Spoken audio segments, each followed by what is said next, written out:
But here is the one thing that you should pay, I think, somewhat closer attention to. Since 22, the central banks have been buying gold at a level the world has never seen. Now, the central banks are not just the wealthiest people in the world.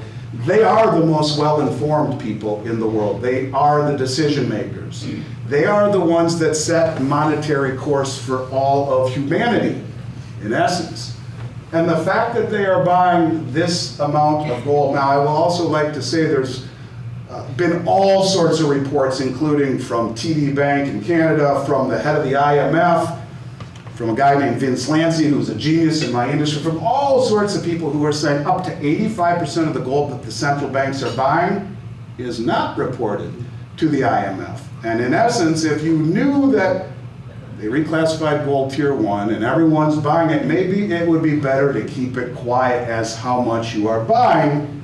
If it is bought by a central bank and it is 24 karat gold, it must be reported to the IMF. But you have countries like China flying all around the world and buying doré and concentrate directly from the miners. By the way, they're the largest producer of gold in the world and the second largest producer of silver. They're flying all over Latin America and Mexico and buying doré, which is a crudely refined bar, and concentrate, which is a byproduct, and sending it back. By the way, they pay double what the West will. They ship it home to China. They refine it themselves. The central banks of the BRICS nations are buying gold and silver at levels that most of us can't even fathom and or appreciate, but I will tell you, these folks know what they're doing. But it's happening in this country now, and we'll get to that point. That's the difference. When the central banks do it, you should all pay attention. When the institutional traders in this country do it at a level that has never happened in the United States ever, you need to stand up and really pay attention, because things have all of a sudden changed. And here we go. The United States has become a net importer of gold for the first time ever. I take that back. At the end of World War II, when we said to the world, give us your gold, you've been through 2 world wars, we'll hold it safely, we'll pay you 35 bucks an ounce for it, you take the proceeds, put it in US Treasuries, you can earn a yield on that gold, which isn't earning any yield, and you can always give us back dollars, we'll give you your gold back at a fixed rate of 35 bucks an ounce. Until 1971, when President Nixon went back on his promise because President de Gaulle from France said, you guys are printing more dollars to fund the Vietnam War than you have gold. So he sent warships to New York Harbor filled with dollars and said, give us the gold, and we did. And then shortly thereafter, Nixon said, that's it, we closed the gold window temporarily, it's never opened back up. We went back on our promise to the world, shockingly, and said, that's it, the dollars are no longer interchangeable with gold, it became fiat. A point that's worth making. 2 years later, Kissinger went to Saudi Arabia and he struck a deal with the Saudis and said, we'll protect you, no one will ever mess with you, but you will take all of your oil sales will be made in dollars through OPEC globally, and the excess reserves go into US Treasuries. Keeps interest rates low, keeps asset prices high, keeps demand for the dollar strong across the globe. And it has been that way for 50 years until last year. Last year, the Saudis said, you know, we'll still take dollars, but we are at the 50th anniversary. We are going to not sign the exclusivity deal again. We're not going to re-up it. We'll still take dollars, but we're going to take other things too. Now, that's a very big deal, a very big deal. A year before that, when we left Afghanistan, 2 years before that, Russia and Saudi Arabia, the day after we left Afghanistan, signed a joint military cooperation agreement. Let me say that one more time. Russia signed a joint military cooperation agreement with Saudi Arabia, who we have been protecting for 50 years, giving us the petrodollar hegemony. No longer. These are things you're not being told. These are things you must know, because this is changing globally right out from underneath you. And that's what I want to tell you. Silver, all of a sudden the amount of silver coming into this country is off the charts. Billions and billions and billions of dollars per week and month have been coming into the United States since November. What happened in November? The election. Who won? President Trump.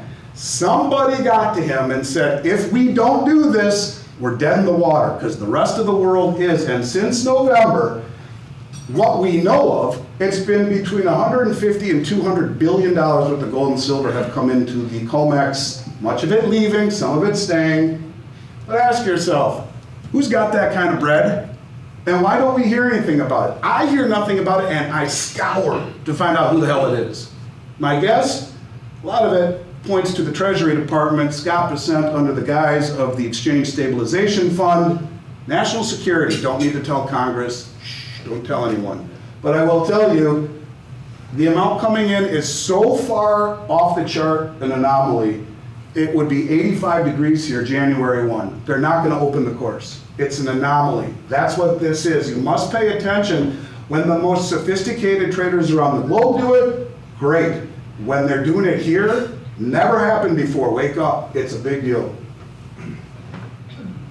And these are the numbers. I don't need to belabor the issue, but these are the numbers that prove it. This is a year-over-year change, about 3 times what we were buying last year in May, 9.5 times what we bought from the following May or the previous May.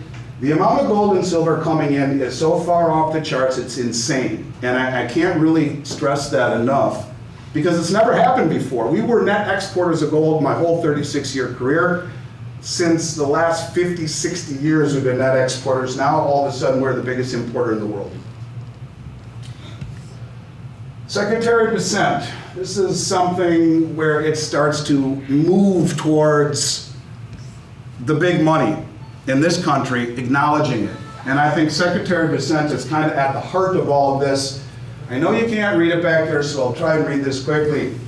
He was on Tucker Carlson on April 3rd, and he said, when I had my hedge fund, by the way, he ran a hedge fund before being the Treasury Secretary, people might have called me a gold bug. Gold historically has been a store of value. Gold can't have a fiscal problem. Gold can't have a gigantic budget deficit. Gold cannot have a war. He went on to say that we are going to have some kind of a grand global economic reordering. I'd like to be part of it. I've studied this. I would like to be part of the Bretton Woods realignment. What was Bretton Woods? That was 1944 when we took over for the pound sterling. The IMF was founded. The dollar became the world reserve currency. He wants to be part of a new one. Interesting. By the way, a couple of years ago, the IMF had on their website, we want all of the countries, about 150 of them, Western friendly, said, we want a new Bretton Woods. A new Bretton Woods is coming. A new monetary system is here. And it started with the Genius Act that was just passed. Sovereign asset monetization. We're going to monetize the asset side of the U.S. balance sheet, he says, for the American people. There'll be a combination of liquid assets, assets that we have in this country, as we work to bring them out for the American people. Okay, this part is disgusting, all right? U.S. government balance sheet, $5 trillion. That's it. U.S. government, not the United States, U.S. government asset balance sheet, $5 trillion. To Bob's point, liabilities approaching 200 trillion. We all talk about the 37 trillion, but that excludes Medicare, Medicaid, and Social Security, government and military pensions. 200 versus 5. Not real good. Who knows, and none of you can answer back there, what the largest asset is on the U.S. government balance sheet? Anyone have a guess? Anybody? Fort Knox. Fort Knox hasn't been audited since 1953, and it's not even in the top 3. Anyone else? Okay, well let's do it this way. Number 3 is land. I guess you could monetize land. You could put some hotels and some amusement parks on national property. Number 2 is military. You're not going to monetize or remonetize bullets and military bases and guns. The number 1 largest asset of the United States government is student debt. Of 45% of their asset base, they passed a law about 10 years ago. Even if you go bankrupt, they'll take your Social Security. You cannot get out of student debt. It is a receivable on their balance sheet. It is the largest balance sheet of the land of the free and the home of the brave, or should I say, the land of the broke. We are insolvent. We are completely and totally broke as a nation, and it's never talked about, but it is happening, and it's the trend is increasing at exponential pace. You know, he says we're doing $1 trillion of debt every 100 days. He's right. Anyone know how long 1 trillion seconds was? 31,688 years ago. That's 1 trillion seconds. And we are printing, we are indebting your children and grandchildren to the tune of $1 trillion every 100 days. It took us well over 100 years to get the first trillion, and now we're doing it every 3 months.